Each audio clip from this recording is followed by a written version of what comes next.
দেখছে AGT live 24/7। This is AGT Live 24/7.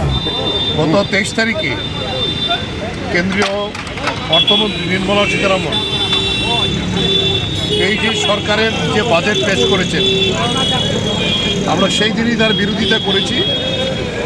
এই বাজেটে সবচেয়ে বড় যে ধাক্কা দিয়েছে, আঘাত দিয়েছে, সেইটা হয়েছে আমাদের যে লিখিতভাবে আমাদের কাছে গ্যারান্টি দিয়েছিল 2021 সালে কেন্দ্রীয় তৎকালীন যে কৃষিমন্ত্রী, তার সচিব লিখিত দিয়েছিল আমাদের সঙ্গে বসে, ফসলের ন্যায্য দাম দেওয়ার যে এমএসপি, তার আইনি গ্যারান্টি আমাদের বাজেটে থাকবে এবং তার জন্য আইন প্রণয়ন করবে।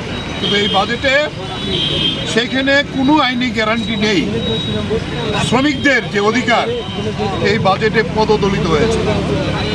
এই প্রশ্নেই আমরা বলবো যে আমাদের সংযুক্ত কিষাণ মোর্চা সিদ্ধান্ত নিয়েছে যে আজকে গোটা দেশে এই বাজেট পুড়িয়ে তার প্রতিবাদ করা হবে।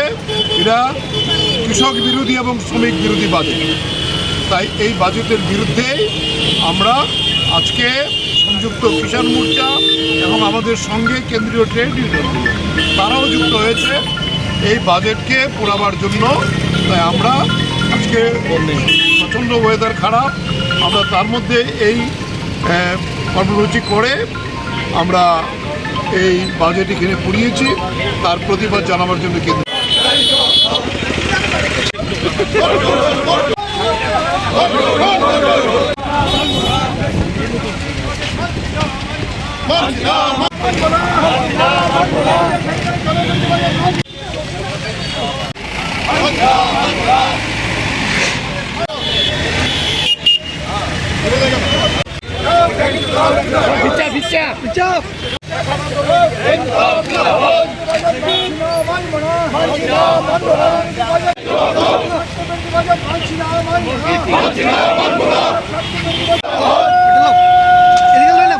সামনে